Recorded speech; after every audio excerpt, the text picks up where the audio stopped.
Hey guys, in this video I'm going to show you how to get Zoe in Kingshot. If you find this video helpful, please consider to like this video and subscribe to my channel. In saying that, let's just jump straight into the video. Okay, so Zoe becomes available through the Hero Roulette event, specifically when Generation 2 heroes are featured. This event typically launches on the second day of major in-game events like Hall of Governors, Strongest Governor, or Kingdom of Power.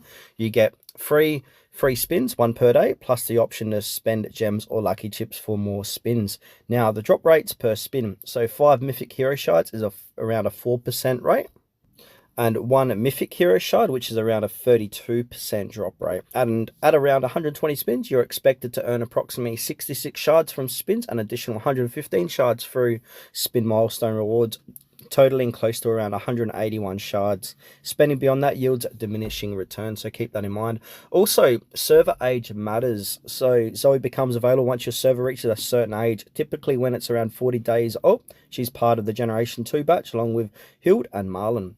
Now, there is a tier and role, so Zoe is considered an SSR or an S tier and is one of the best F2P friendly infantry heroes. She excels in tanking and healing, can recover up to 40% health once per battle, and offers solid utility in both conquest and expeditions.